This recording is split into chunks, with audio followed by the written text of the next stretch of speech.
August 21st, 1955. A quiet farmhouse in Hopkinsville, Kentucky. 11 people inside, armed with nothing but hunting rifles and courage. Outside, something waited.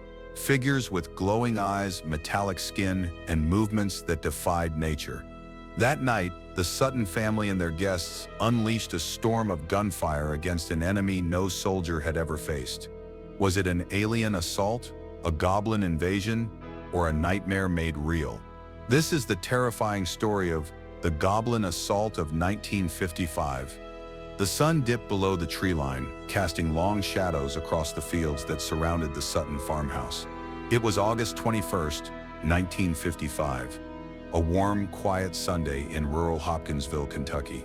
The air was heavy and still, the kind of evening where crickets sang endlessly and the horizon shimmered with the last heat of the day.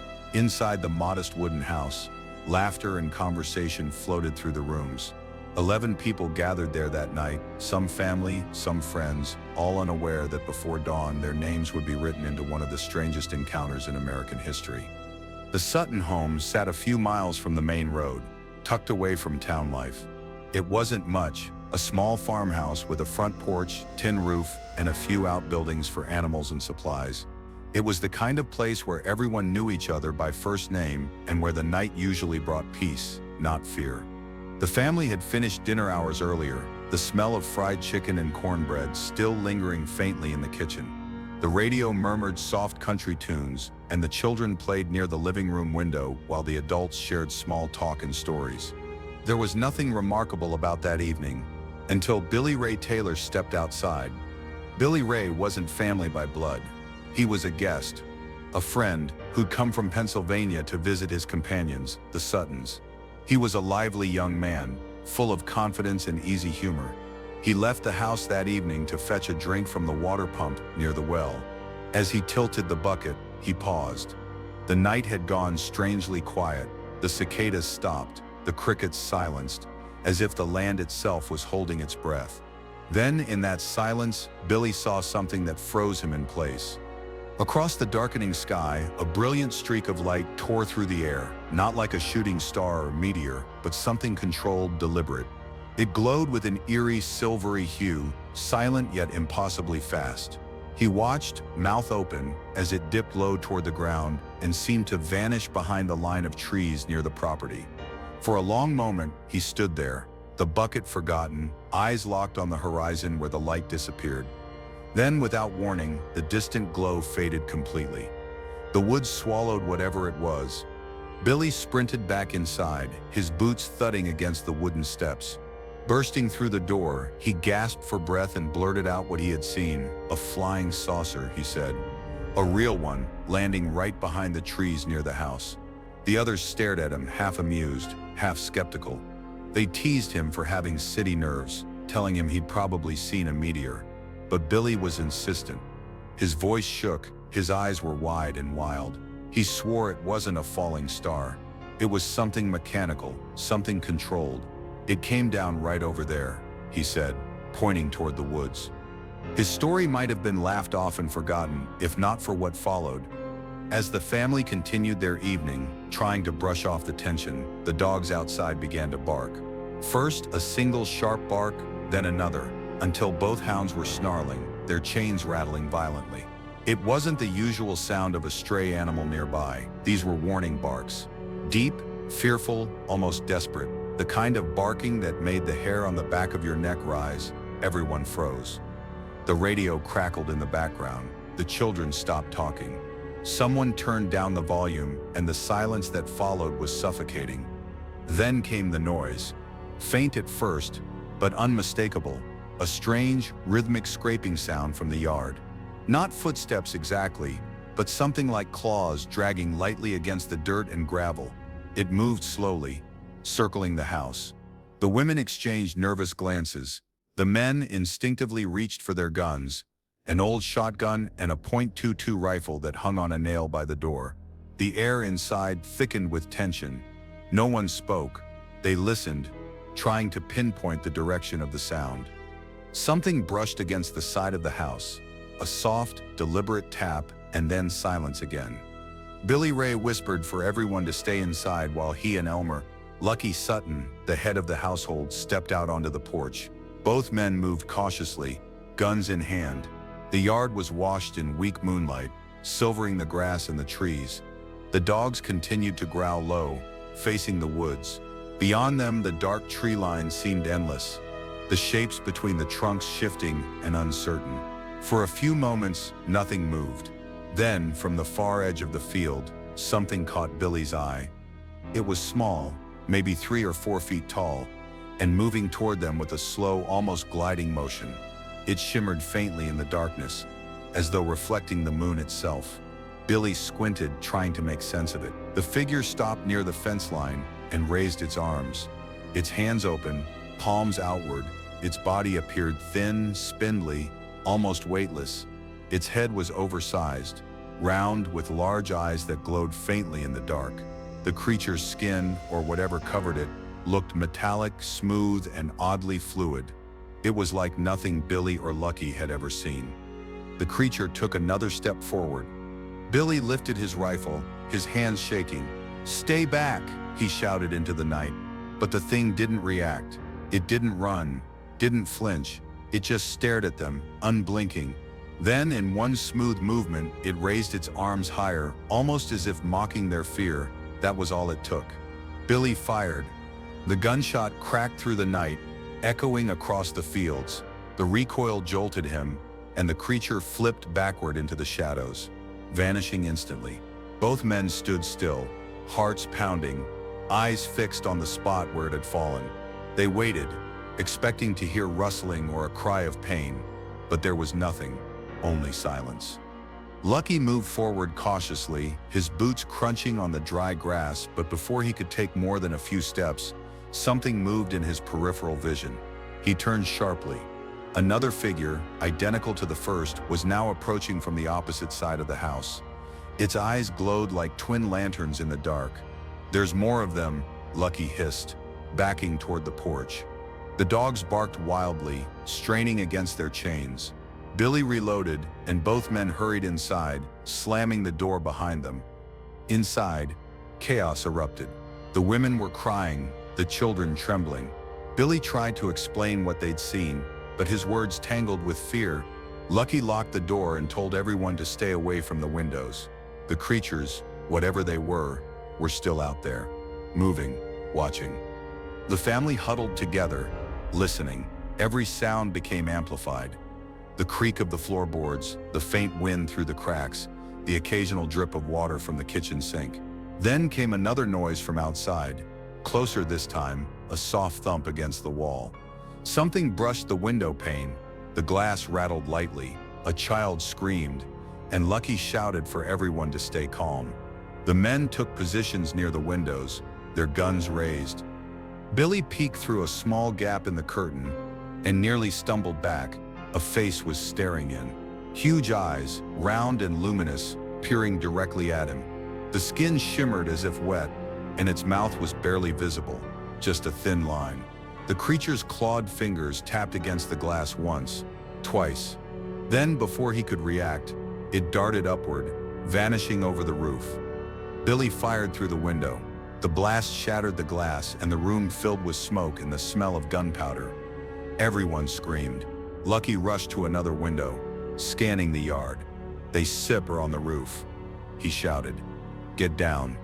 They could hear them now, multiple footsteps, or rather, movements, soft and rapid across the roof. Something slid down the side of the wall, claws scraping metal. The men fired again, blind into the night, the flash from their rifles lighting the darkness in bursts of orange. When the gunfire stopped, the world went silent again, except for the faint ringing in their ears. Minutes felt like hours. Every second was a waiting game between calm and panic. They didn't know what the creatures wanted, or why they surrounded the farmhouse. There was no roar, no communication, no sign of aggression, other than their presence. But that presence, silent, patient, unblinking, was worse than any attack. The children cried softly. The women whispered prayers. The men reloaded their weapons and kept their eyes on every window and door. Outside, the fields stretched endlessly into blackness. Somewhere in that blackness, something was moving, watching, waiting for another chance to be seen. What started as a warm, ordinary evening had become a nightmare under the Kentucky sky. The stars above glittered like cold witnesses, and the moonlight washed the world in silver, hiding more than it revealed. Inside that small farmhouse, 11 people held their breath, knowing that the calm they were clinging to was about to shatter again. Because in Hopkinsville that night, the calm before the siege had ended, and the battle for survival was just beginning. The night deepened over Hopkinsville, a heavy blanket of darkness pressing down on the Sutton farmhouse. Inside, the air hung thick with dread. The family tried to convince themselves that what Billy Ray had seen, what they thought they'd seen, had to be a mistake. Maybe a trick of light, maybe an animal. But as the minutes dragged on, that comforting lie began to fall apart. The dogs outside still barked, their cries echoing through the trees like alarms. The sound had changed, less angry now, more terrified. Then, without warning, both fell silent. That silence was worse than any noise. Lucky Sutton moved cautiously toward the front door, shotgun clutched tight in his hands. He could feel his pulse hammering in his throat. Billy Ray followed behind him, rifle ready, eyes darting toward every window. The others stayed back, whispering nervously. Even the children had gone quiet, sensing that something was wrong, terribly wrong. The men stepped onto the porch, scanning the yard. Nothing moved. The moonlight painted everything in shades of gray, and the trees swayed gently in the warm summer wind. For a moment, the world seemed calm again, too calm. Billy whispered, "It was out there, Lucky. I swear on my life. Right there by the fence." Lucky nodded, his jaw tight. "Then we keep our eyes open." They stood in the quiet, straining their ears. Then came the sound again, soft, deliberate steps from somewhere near the barn. Not heavy like a man's, but light, scraping, as if something dragged its feet through the dirt. Billy lifted his rifle. "There," he hissed. Both men aimed toward the shadows. And for a moment, neither breathed. Then something stepped out of the tree line. It was small, 3, maybe 4 feet tall, but its movements were wrong. It didn't walk like a person or an animal. It floated, as though gliding just above the ground. The creature's body shimmered under the moon, its surface smooth and metallic, reflecting light in odd liquid patterns. Its limbs were too long for its size, thin and almost fragile, and its hands ended in sharp, claw-like fingers. But the worst part, the part that froze both men, was the face. Large, round eyes glowed faintly like dull lanterns. Its mouth was a thin slit, barely visible beneath a rounded head that seemed too big for its frame. The creature paused, its enormous eyes fixed on the men. Then it raised its hands, palms open, as if signaling peace or surrender. Neither man moved. The only sound was the creak of wood beneath their feet and the faint rustle of leaves. Billy Sepp's voice broke the silence, low and tight. "You see that?" Lucky didn't answer. He simply raised the shotgun and aimed. The creature took one more step forward. That was enough. The night exploded with gunfire. The blast echoed across the fields, scattering crows from the trees. The creature jerked backward, tumbling into the shadows. For a heartbeat, both men felt a surge of grim relief until it rose again, slowly, effortlessly. It stood, completely unhurt, and then, as if mocking them, it drifted backward into the dark until it vanished from sight. Billy fired again, shouting in panic, but there was nothing to hit. Lucky pulled him toward the door. Inside, now, they slammed it shut and dropped the wooden bar across it. Everyone inside jumped at the noise. "What is it?" one of the women cried. Lucky turned, his face pale. "Something's out there. Something that doesn't fall when you shoot it." The words sent a chill through the room. The family crowded together. The children clung to their mothers. Billy checked his rifle, his hands shaking. The radio was still playing quietly in the corner, its music now an eerie contrast to the terror seeping through the walls. Lucky turned it off. The house was plunged into complete silence. Then came a tapping sound at the back window. 3 slow, deliberate taps. Not the wind, not a branch, something intentional. The room froze. The men raised their guns. Another tap, louder this time. Then the scratching began, high-pitched and quick, moving from one side of the wall to the other, as though something was circling the house. The sound of claws dragging against wood. The children began to cry. Lucky shouted for everyone to get down and stay away from the windows. Billy edged toward the sound, rifle raised, eyes locked on the window pane. Then it appeared. A face pressed against the glass, large, gleaming eyes staring in, unblinking. Its skin shimmered like liquid silver. It tilted its head, watching Billy with a strange, calm curiosity, like a predator studying its prey. Billy shouted and fired through the window. The blast shattered the glass and the creature disappeared. Shards rained down on the floor. The echo of the shot faded, leaving only ringing ears and terrified breathing. Lucky moved toward the back door, gesturing for Billy to cover him. He pushed it open slightly, peering into the night. The yard looked empty. The only movement came from the tall grass swaying in the wind. But then, just at the edge of the porch roof, something shifted. A clawed hand reached down, gripping the gutter. Then another. "On the roof!" Lucky shouted. The others screamed as the roof groaned. The sound of scraping metal echoed overhead, like nails dragging across tin. Billy and Lucky fired through the ceiling, the gunshots deafening in the small room. Plaster fell from above. The noise stopped. They waited, guns raised, breath ragged. For a moment there was nothing. Then from the opposite side of the house came another sound, a heavy thud against the outer wall. Then another. Then another. The creatures were moving, circling again. Lucky turned to the others. "We stir surrounded," he said. His voice was steady, but his eyes betrayed the fear behind it. "Stay low." Don set open the doors. Don set make a sound. Hours seemed to stretch. Every creak of the floor, every gust of wind sounded like movement.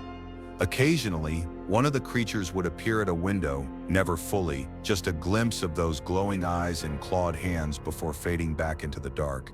They didn't attack, not directly. It was as though they were testing the family, watching, waiting for something.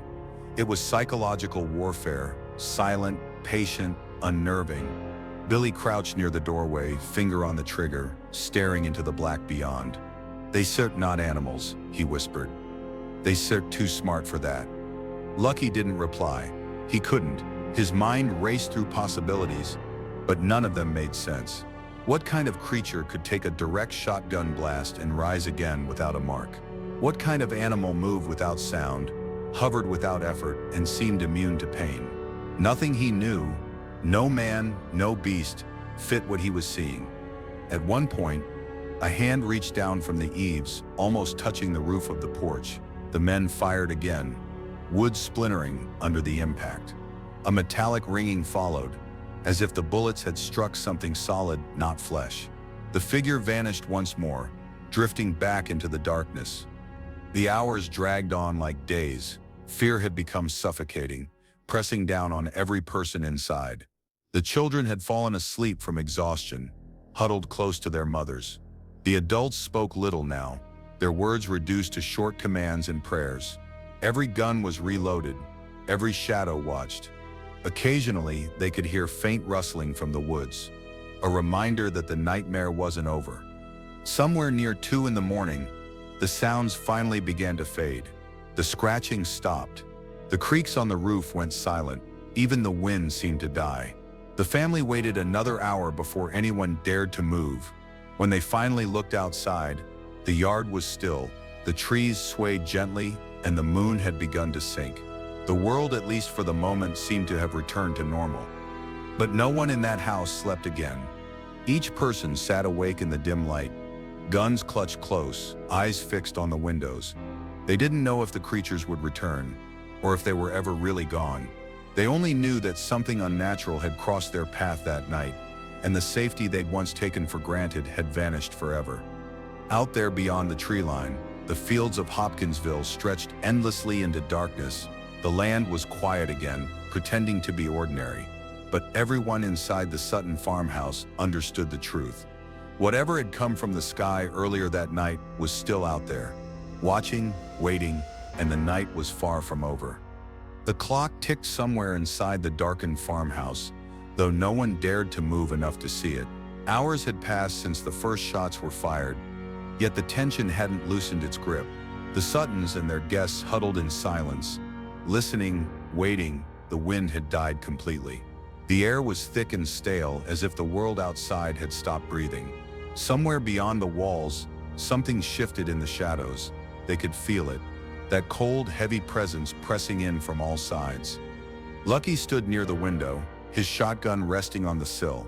His eyes scanned the tree line for movement. Billy Ray crouched near the front door, rifle raised, his knuckles white against the wood. The two men didn't speak. They didn't need to. They both knew the siege wasn't over.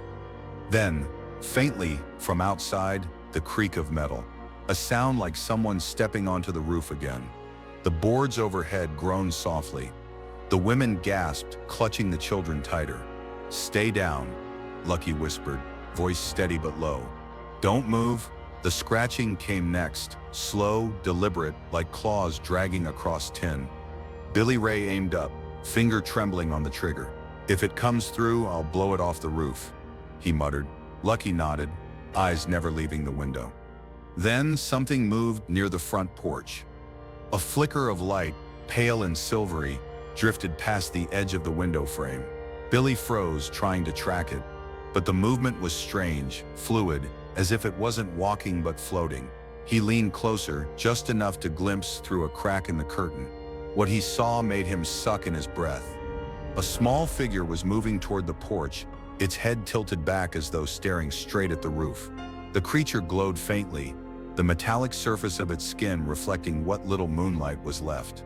Its huge, circular eyes caught the light, turning them into glowing discs that pierced the dark. It moved without sound, no footsteps, no crunch of grass, just a slow, effortless glide. Billy stepped back, his heart slamming against his ribs. "It sits here," he whispered, "right outside."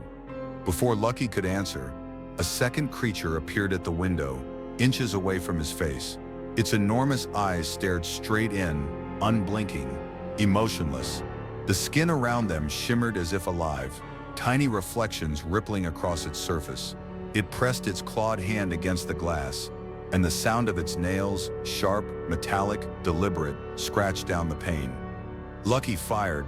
The blast shattered the window, spraying shards of glass into the room.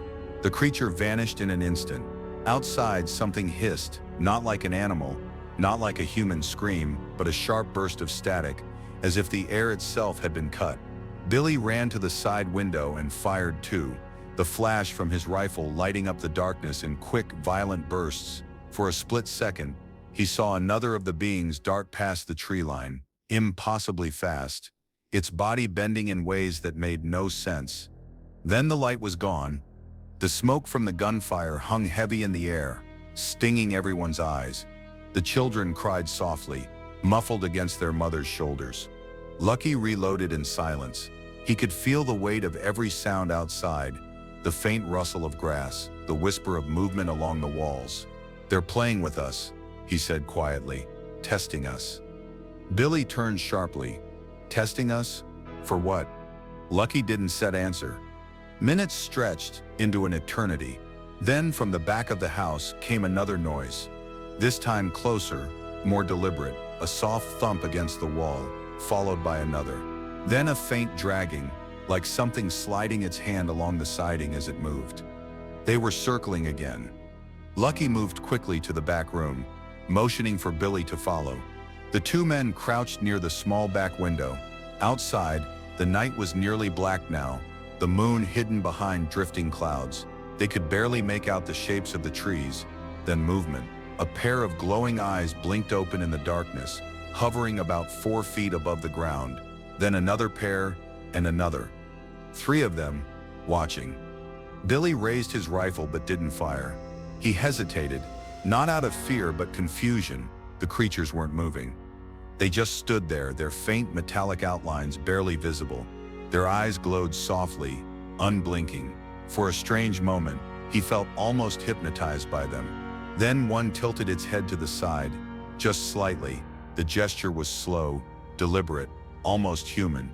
The illusion shattered. Billy fired. The recoil jolted him backward, but when the smoke cleared, the creatures were gone, not a trace. No movement, no sound. The only evidence of their presence was the pounding in his chest. Lucky turned away from the window. "They sipped her not trying to break in," he said. "They sipped her trying to wear us down." He was right. Every few minutes, the creatures returned, never from the same direction, never staying in one place for long. They would appear at a window, then vanish. Scratch at the roof, then retreat. Sometimes they made faint knocking sounds on the walls, just enough to keep everyone awake, alert, terrified. It was a slow, psychological assault. The family was trapped inside a war of nerves. Hours passed in fragments, bursts of gunfire, whispers, the metallic scrape of claws. At one point, one of the creatures seemed to crawl along the roofline upside down, its body moving like liquid, bending at impossible angles.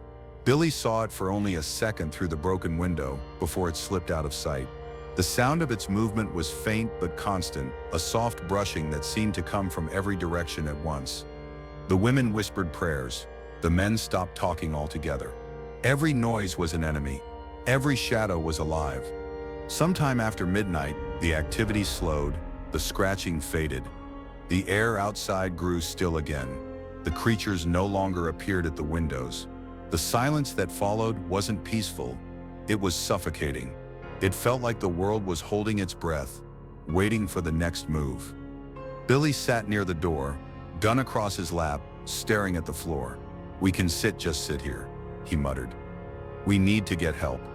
Lucky looked over at him, eyes sunken from exhaustion. "If we leave now, we walk right into them. And if we stay, we wait to die." Billy shot back.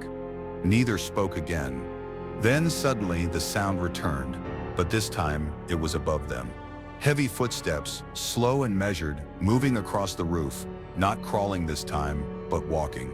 A second set joined in, lighter but faster. Then another. It sounded like 3, maybe 4 of them now. The boards creaked and dust fell from the ceiling beams. Lucky aimed upward. "If they try to come through, shoot to kill." The noise stopped. A long pause followed. Then, without warning, something slammed against the roof, hard enough to shake the walls. The children screamed. The lights flickered. Billy fired blindly upward. 3 rapid shots. The flashes lit the ceiling, and for an instant the outline of one of the creatures appeared, sprawled against the tin, its limbs spread wide, face pressed to the metal like a spider. Its mouth opened, revealing nothing inside, just darkness. Then it was gone. Outside, the night fell silent again. That final impact seemed to mark the end of the siege. The scratching stopped. The footsteps vanished. The house stood still once more, a fortress surrounded by silence. The family waited another hour before anyone dared to move. Slowly, Lucky unbarred the door and stepped outside, shotgun raised. The yard was empty. The ground glistened faintly in the moonlight, but there were no footprints, no blood, no signs of struggle. The air smelled faintly metallic like burned wire or ozone. He turned a slow circle, scanning the horizon. The trees loomed quietly, their shadows deep and still. Behind him, the others began to emerge, blinking into the cool air. Their faces were pale, their eyes hollow from fear. Billy stepped beside Lucky, scanning the tree line. "They're gone," he said. Lucky didn't answer right away. He looked up at the roof, dented, scratched, streaked with strange silvery marks that glimmered faintly. Not blood, not metal, something else. He felt a chill crawl down his spine. "Gone," he finally said, his voice barely above a whisper, "but they shall be back." And with that, he turned toward the dark woods beyond the fence, where the moonlight failed to reach, and where, just for a moment, 2 faint points of light glimmered, like eyes, before vanishing into the endless Kentucky night. The quiet that settled over the Sutton farmhouse was worse than the noise. It wasn't peace. It was the kind of silence that trembles with tension, the silence before another attack. Every person in the room could feel it, the electricity in the air, the heaviness pressing down. It was almost 2 in the morning now. The children had fallen asleep in corners. The women sat rigid, holding each other's hands, and the men stayed by the windows, eyes sharp, guns ready. The smell of gunpowder still lingered, a bitter reminder of the hours they had already endured. Billy Ray's hands ached from gripping his rifle. He could still feel the echo of each shot in his shoulder. He wanted to believe it was over, that whatever those things were, they'd gone back to wherever they came from. But deep down, he knew better. The night wasn't done with them. Lucky Sutton stood near the door, staring out through the broken glass, his shotgun hanging low at his side. His face was drawn tight, every line carved deeper by fear and fatigue. His eyes scanned the yard again and again, never resting. The farmhouse looked out onto open fields, ringed by dark trees.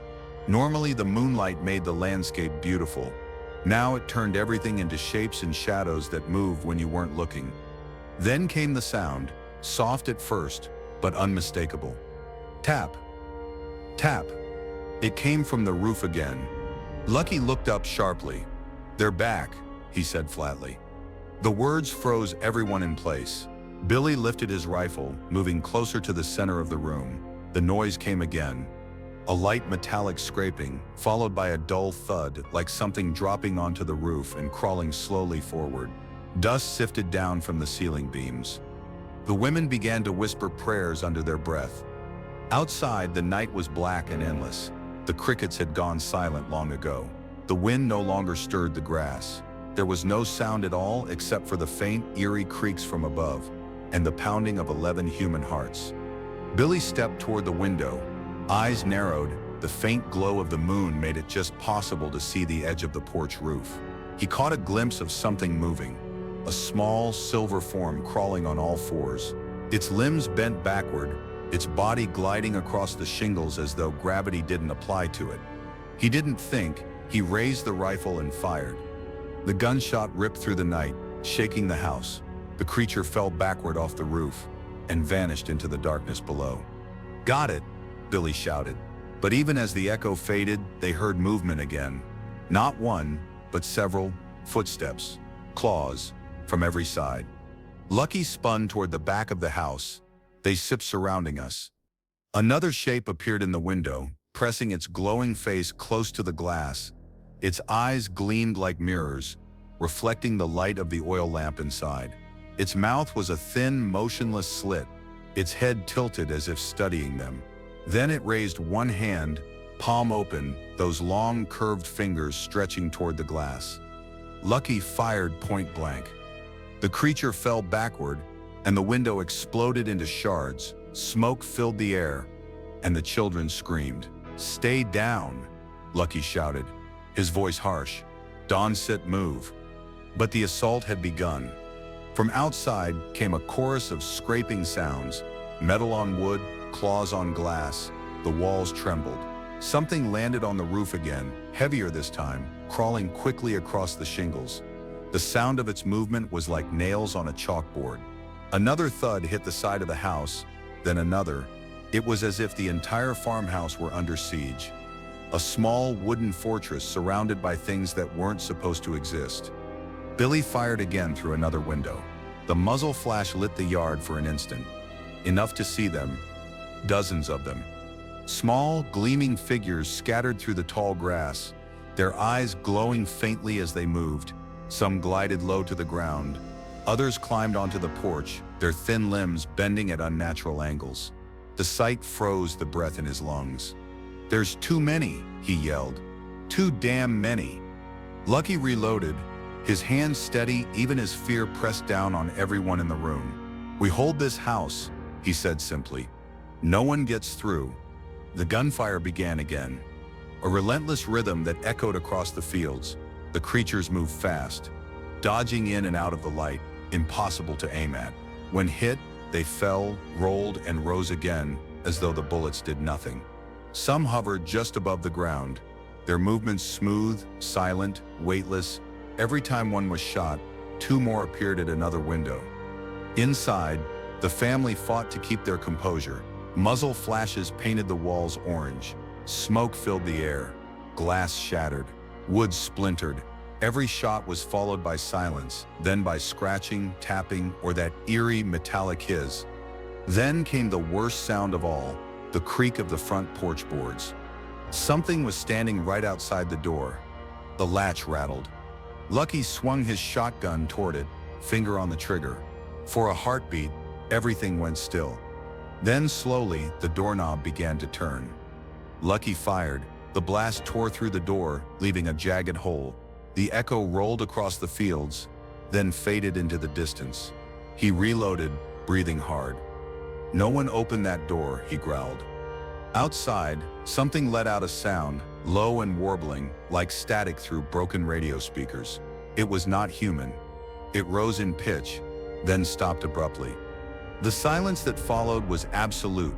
Then, faintly, they heard the sound of movement receding, the scraping fading into the trees, the creaks on the roof growing softer, the metallic tapping drifting farther away. Within minutes, the night went still again.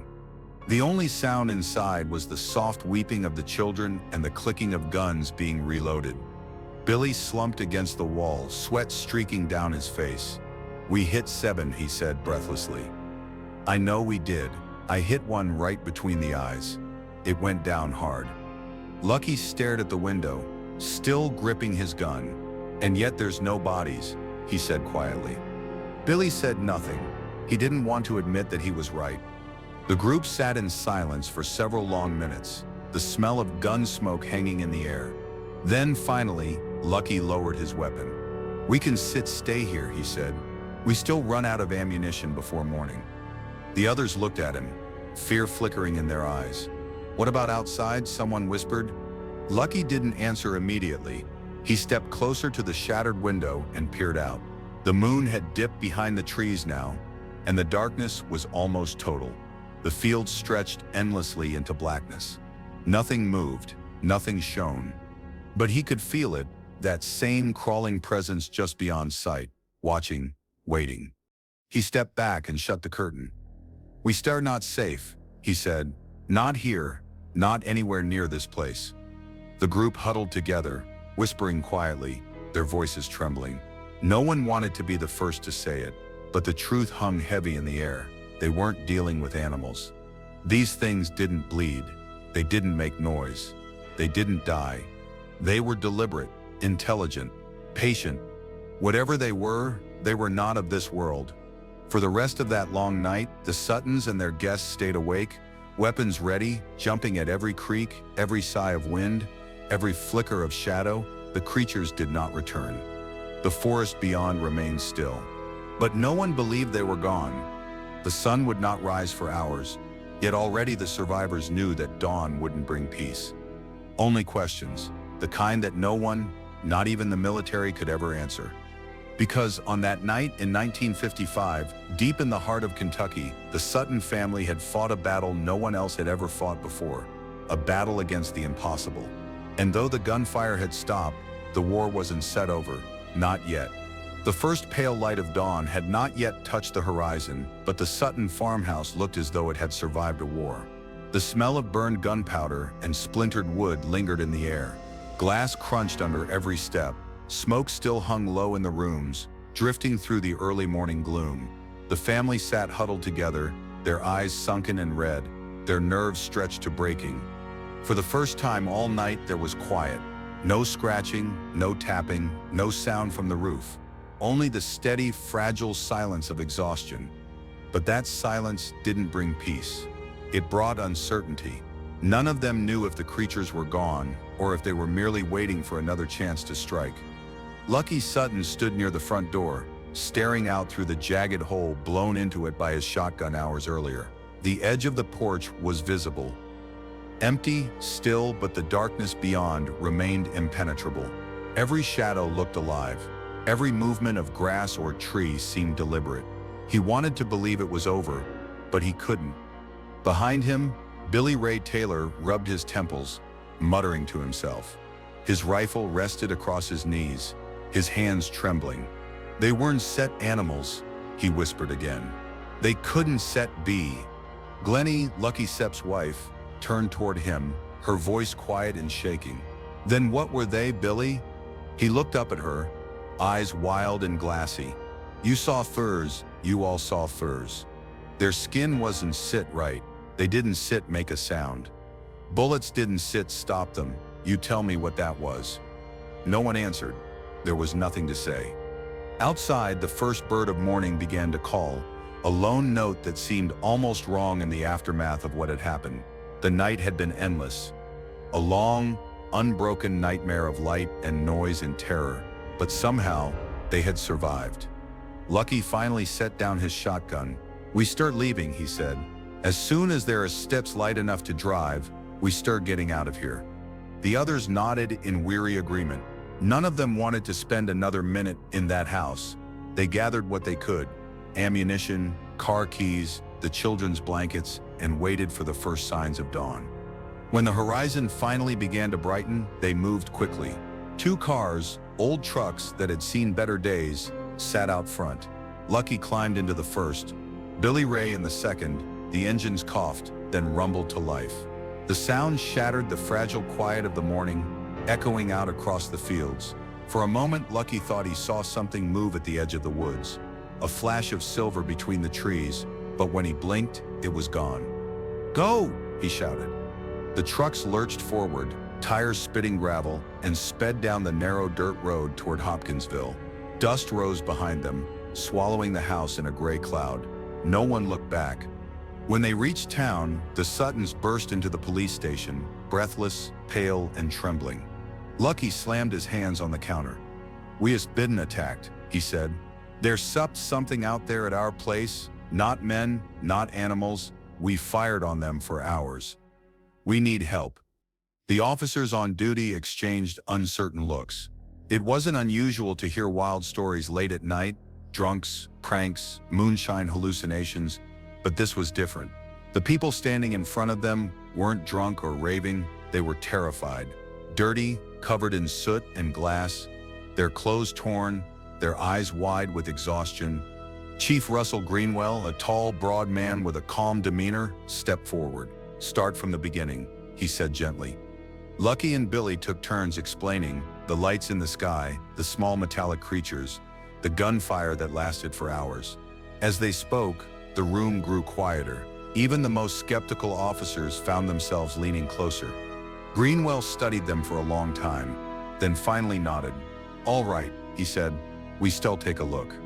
Within an hour, several police cars were heading back toward the Sutton farmhouse. Reporters, curious neighbors, and even military personnel from nearby Fort Campbell joined the convoy. The sun was just climbing over the hills when they reached the property. What they found sent a ripple of unease through even the most hardened skeptics. The farmhouse was riddled with bullet holes. Windows were shattered. The roof was scarred with strange scratches and dents that no one could explain. Shell casings littered the ground. The scene looked more like the aftermath of a firefight than a family panic. Greenwell walked slowly around the house, taking notes. "They weren't lying about the shooting," he said quietly. "They fired a lot of rounds." Another officer called him over. "Chief, you better see this." He pointed to a patch of ground near the back of the house. The grass was flattened, pressed into a circular pattern as though something heavy had landed there, or hovered just above it. The soil beneath was oddly dry, almost scorched. Greenwell knelt, running his hand over the ground. "No tracks," he murmured. "No prints. Nothing." Billy Ray stood nearby, watching. "That sits where it came down," he said. "That sits where it started." The officers spread out, combing the area. A few ventured toward the woods, their boots crunching through fallen leaves. One stopped abruptly and called out, "Over here." They gathered around him. There, on a low branch, hung a strange smear of silvery residue, thin, glistening, almost like metal dust. When touched, it left a faint sheen on the fingers but vanished seconds later, evaporating into the air. No one could identify it. By mid-morning, the property was swarming with officials, some from the Air Force, some from law enforcement, all eager to make sense of what had happened. Cameras clicked. Reporters asked questions the Suttons couldn't answer. Were they human? Could it have been a prank? Are you sure you weren't mistaken? Every time, Lucky gave the same reply. We know what we saw, and they weren't human. The officers eventually packed up, unable to find proof, but equally unable to explain what they'd seen. As the last cars left the property, the Suttons remained behind, staring at their damaged home. The day felt wrong, too quiet, too bright, too ordinary. It was as if the nightmare of the night before had been wiped away, leaving only evidence that no one wanted to believe. That night, after everyone had gone, the family tried to rest. The children were asleep before the lamps were even turned down, but Billy and Lucky sat by the window, still armed, still alert. Neither could shake the feeling that they were being watched. And then, just as the clock struck 3, there came a sound. A faint scratching on the roof. It lasted only a moment, but it was enough. Both men froze, staring upward, listening. Nothing followed. No movement, no whisper, no sound at all. Yet the message was clear. Whatever had come to Hopkinsville that night hadn't been driven away. It had simply withdrawn. Waiting, the farmhouse stood silent under the starlit Kentucky sky, but the fear inside it never left. In the days that followed, the story spread across the country, headlines calling it the Hopkinsville Encounter, the Goblin Siege, the Alien Battle of Kentucky. Skeptics laughed, scientists dismissed it, but those who had been inside that house, those who had fired every shot, who had seen the eyes glowing in the dark, knew better. They hadn't just imagined it, they had survived it. And as the years went on, none of them ever forgot that feeling. The cold, crawling certainty that something unnatural had stalked their home, studied their movements, and vanished before dawn. In Hopkinsville, the scars of that night remained long after the gunfire faded. Bullet holes could be patched, windows could be replaced. But the silence that followed, that oppressive, heavy silence, never truly left the Sutton farmhouse. It lingered like a shadow, waiting, reminding those who live there that some enemies aren't seen in daylight, some don't die when you shoot them, and some still walk beneath the Kentucky stars, unseen and unforgotten. By the time the first reports reached the nearby police stations and Fort Campbell, the story had already begun to twist into legend. Hopkinsville was a small, tight-knit community where word spread faster than the wind, and within an hour of the Suttons' frantic arrival in town, half of Christian County had heard that a family just fought off an army of little men from space. At first, no one wanted to believe it. The idea was absurd, but when witnesses saw the fear in the Suttons' faces, the trembling hands, the soot-streaked clothes, the hollow eyes, disbelief began to crack. These weren't people chasing attention or telling ghost stories. They were terrified. And whatever had happened, it had shaken them to the core. Chief Russell Greenwell wasted no time. He ordered several cars to follow the Suttons back to the property. The convoy grew as it made its way along the dirt road. Deputies, state troopers, local reporters, even a few curious townsfolk. By the time they arrived at the farmhouse, it looked like a military operation. The first thing the officers noticed was the silence. The deep country quiet had returned, the kind that makes every movement seem too loud. The dogs were gone. The fields were empty. The woods stood still, black and endless. Greenwell stepped out of his car, boots crunching on gravel. "Keep your eyes open," he told his men. "If what they sit saying is true, I want to see it with my own eyes." The Sutton family gathered near the porch, clutching one another. Lucky pointed toward the house. They came from everywhere. The trees, the roof, the windows. We shot at them for hours, and they just kept coming. The officers split up, some circling the house while others went inside. The beams from their flashlights cut through the early morning gloom. Bullet holes covered the walls. Glass lay scattered across the floor. The furniture was overturned. To the men investigating, it looked exactly like the aftermath of a prolonged gunfight. "Holy hell," one officer muttered. They weren't set exaggerating. Outside, a soldier from Fort Campbell crouched near the ground. "Chief," he called out, "you still want to see this?" Greenwell walked over. In the dirt near the back steps was a set of marks, shallow impressions in a tight circular pattern, almost like something heavy had touched down or hovered there. The soil beneath looked faintly scorched, as if licked by heat. "What kind of aircraft leaves this?" Greenwell murmured. The soldier shook his head. "None I've ever seen." Billy Ray stood nearby, arms crossed, watching the investigation unfold. "That SIP's where the ship came down," he said. "I told you, it landed right there. glowed like fire for a minute, then went dark. The soldier studied him for a moment. "You stir sure?" Billy met his gaze. "You don't forget something like that." As the morning light strengthened, more investigators arrived, military personnel, photographers, even Air Force intelligence officers. They took samples of the scorched earth, measured bullet angles, photographed every inch of the house. Someone climbed onto the roof and called down, "There's dents up here, circular ones, like something crawled across the tin." The investigators were methodical, but it was clear they were also uneasy. The deeper they looked, the less sense the scene made. One of the deputies, a man named Charlie McCoy, lit a cigarette and shook his head. "I've been doing this 20 years, he said to Greenwell. "And I've never seen people this scared over nothing. You can fake a story, but you can fake that kind of fear." Inside, Lucky and his family sat quietly while officers questioned them. Each person gave the same account, almost word for word. The strange light in the sky, the small glowing creatures, the endless hours of gunfire, the sounds on the roof, the faces in the windows. There were no contradictions, no hesitation, just exhaustion and conviction. By mid-morning, the investigation had drawn a crowd. Reporters stood by the fence, shouting questions. Neighbors whispered among themselves, pointing toward the bullet holes and shattered windows. A few laughed it off as hysteria. Others, especially those who knew the Suttons, looked pale and thoughtful. Then the military trucks arrived, 2 vehicles from Fort Campbell carrying armed men in uniform. They moved with quiet efficiency, setting up perimeter lights and scanning the area with instruments none of the locals recognized. It was clear this was no ordinary police matter anymore. One officer approached Greenwell. "The Air Force is sending someone down," he said. "They want a full report on this."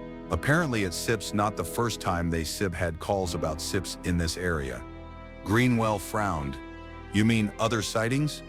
The man nodded. "A few, yeah, but nothing like this." As the day wore on, the heat rose and the investigation slowed. Nothing more was found. No bodies, no tracks, no solid evidence, just the damage, the scorched patches of earth, and the terrified witnesses. By late afternoon, the military had packed up. The officers took their final notes and headed back to town. The Suttons were left standing in the yard, staring at the place that had once been their home. Billy Ray broke the silence. "They still say we made it up," he said bitterly. "They always do." Lucky didn't answer. He was staring at the woods again, the same dark wall of trees where the nightmare had begun. He could feel the stillness pressing against him, that unnatural quiet that seemed to hum beneath the surface of the air. He finally said, "If they want to think it's a lie, let them. We know what we saw." That night, after everyone had gone, the family tried to rest, though none could truly sleep. The moon rose high, casting a cold light across the damaged yard. The bullet holes in the siding gleamed faintly. The broken windows gaped like open wounds. Sometime after midnight, Billy stirred from his chair. He thought he'd heard something, a faint sound, distant but familiar. He held his breath, listening. Nothing, just the wind. He leaned back, closing his eyes. But then it came again, soft, deliberate, unmistakable. A metallic scraping. It lasted only a few seconds before fading into silence. But it was enough. He sat motionless for a long time after that, staring toward the dark window, his heart beat loud in his ears. "They not gone." And as he said it, the wind shifted outside, carrying with it a faint, strange hum, so low and fleeting that he couldn't be sure if he'd imagined it. The next morning, when Lucky asked if he slept, Billy didn't answer. He just looked out toward the trees and said quietly, "They will be back." They weren't finished. The Hopkinsville incident would become a story told and retold in newspapers, radio broadcasts, and whispered conversations in small-town diners. Scientists dismissed it as hysteria, skeptics called it a hoax, and UFO enthusiasts hailed it as proof of extraterrestrial visitation. But for the Sutton family, it wasn't folklore. It wasn't myth. It was survival. They hadn't asked to be part of history. They hadn't wanted fame. All they had wanted was to make it through the night. And though the world would argue for decades about what truly happened on that Kentucky farm, only the Suttons knew what it felt like to stand inside that house, surrounded by creatures that defied reason, to fire until your hands bled, to pray for dawn, and to hear that one sound in the dark that told you the nightmare wasn't over. Because on that night in Hopkinsville, the world as they knew it had changed, and the silence that followed was just a ceasefire, not a victory. The days that followed the Hopkinsville encounter passed in a haze of disbelief, exhaustion, and unwanted attention. The Sutton farmhouse, once a quiet home surrounded by fields and woods, became the center of a national storm. Newspapers from across the country printed wild headlines: farm family battles space goblins, and alien attack in Kentucky. While photographers and reporters crowded the dirt road leading to the property, curious onlookers drove in from miles away, hoping to glimpse the bullet-scarred house where the impossible had happened. But for the Suttons, the attention was another kind of nightmare. They weren't looking for fame or money. They were trying to understand what they had seen and what had attacked them that night. Lucky Sutton refused to talk to most of the press. When he did, his answers were short, cold, certain. "We didn't imagine it," he said. "We shot at them. We heard them. We saw them fall and get back up. There's no dream that real." His voice never wavered, but the circles under his eyes told the truth. He hadn't slept since the night of the siege. Billy Ray Taylor was worse. He jumped at small noises. A car backfiring sent him reaching for a weapon. Some of the neighbors joked that he'd gone mad, but those who saw the look in his eyes, that fixed, haunted stare, didn't laugh twice. In town, people took sides. Some believed the family completely, pointing to the bullet holes, the police reports, and the Air Force investigation as proof that something real had happened. Others scoffed, claiming it was hysteria, misidentified owls, or an elaborate prank gone wrong. The military's explanation didn't help. Officially, the case was logged as unsubstantiated. Unofficially, whispers spread that Air Force personnel had found something strange: a residue on the windowsills, a faint metallic film near the roof, a lingering electromagnetic disturbance in the soil. None of it was ever confirmed. The files eventually disappeared into government archives, labeled unsolved. But the people who had lived through it didn't need confirmation. They remembered every second. When night fell over the farm again, the woods seemed darker than ever. The family refused to stay there alone. Relatives came to keep watch, sleeping in shifts, shotguns at their sides. The house that had once been a home now felt like a bunker. Every creak in the floorboards, every sigh of wind across the fields, was a reminder of that night: the scraping on the roof, the faces at the windows, the creatures that moved without sound. Somewhere between fear and exhaustion, the question began to haunt them. Why? Why here? Why this family? Why that night? The newspapers would later call it a UFO encounter, as though it were random, a cosmic accident. But Lucky didn't think it was random. "They were studying us," he said once, his voice low, almost a whisper. "They weren't trying to kill us. They wanted to see how we react." The idea chilled everyone in the room. If the creatures had come to attack, the family would have been slaughtered easily. They had technology beyond understanding. They moved faster than anything human, glided instead of walked, shrugged off bullets as if they were raindrops. And yet they never truly breached the house. They never forced their way in. They surrounded it, watched, tested, then vanished. It was as if the Suttons had been part of some cruel experiment, a one-night study of human fear. Weeks later, as the media attention began to fade, the Suttons tried to return to normal life. But there was no going back. The children refused to sleep in their rooms. The adults couldn't shake the feeling of being watched. At night, they still caught glimpses, small flashes of light at the edge of the woods, faint glows near the treetops. Nothing stayed long enough to prove, but enough to remind them that the unknown was still out there. Neighbors began reporting strange lights in the sky, bright orbs that hovered silently, then darted away at impossible speeds. The reports continued for months, but no answers ever came. Over time, most people forgot about the Hopkinsville case. The newspapers moved on. Other stories took its place, but in the quiet corners of UFO research, the incident became legend. one of the most detailed and well-documented encounters in history. Investigators came from across the country to interview the Suttons, and every time their story stayed the same. Not a single detail changed. Even years later, when age had softened their voices and dimmed their memories, the survivors never recanted. "We saw them," Billy Ray would say simply, "and they saw us." For decades afterward, others would claim to see the same kind of beings, small, metallic, wide-eyed creatures lurking at the edges of rural towns and lonely farms. They were called the Hopkinsville Goblins, the Kentucky Visitors, and sometimes the Little Men of the Dark. But whatever name people gave them, the stories were always the same: glowing eyes, floating movement, fear without reason, and the sense of being studied. In the end, the official reports called it hysteria, group panic triggered by stress and imagination. That was easier to believe than the alternative, that something had landed on a Kentucky farm one summer night and observed humanity up close. Still, if you visit Hopkinsville today, some locals will lower their voices when you ask about that night. They'll tell you the house is long gone, the woods grown thicker, but the land itself feels strange. They'll mention the animals that avoid the area, the electronics that fail near the site, the uneasy quiet that falls there after dark. And every now and then, a farmer driving the back roads near Kelly will report seeing lights above the trees, silent, slow, glowing softly before vanishing into the stars.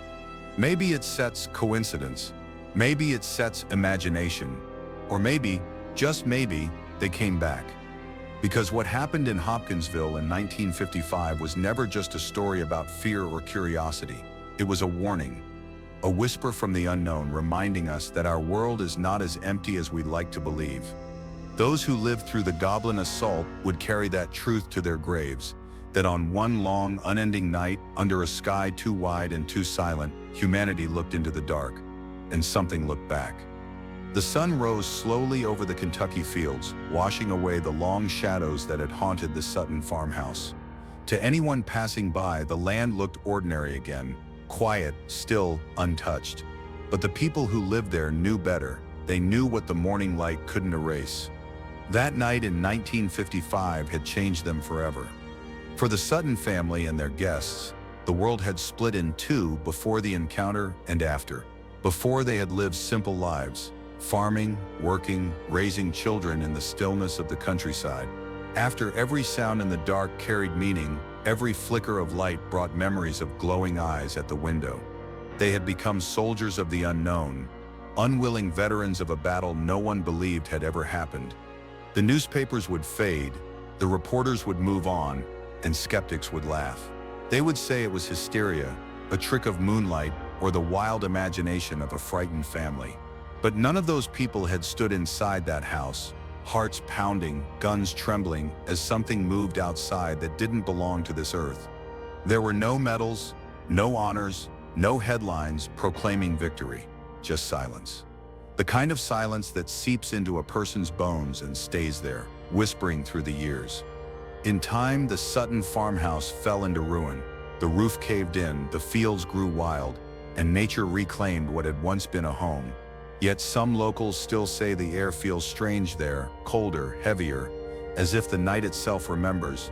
Hunters passing through the area speak of hearing faint metallic sounds in the distance. Others say they've seen small lights dancing low among the trees before vanishing without a trace. Most shrug it off. Others don't sit, because when you stand out there under the same sky that once burned with unnatural light, it's hard not to feel watched. It's hard not to remember that somewhere beyond the fields, beyond the stars, there might still be eyes, round, glowing, patient, staring back. The Hopkinsville Goblin Assault remains one of the most unsettling encounters in modern history, not because of what was proven, but because of what was never explained. Maybe it was hysteria, maybe it was a misunderstanding, or maybe for one long, terrible night in August of 1955, the veil between worlds truly tore open and something stepped through.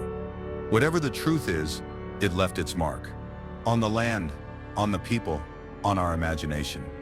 And if you ever find yourself driving those dark Kentucky backroads at night, roll down your window, listen closely. The crickets might fall silent, the wind might stop, And in that stillness, you might just hear it, a faint scraping sound on metal somewhere just out of sight. That sits, when you still remember what the Suttons learned too late. Some monsters don't come from fairy tales. Some monsters come from the sky,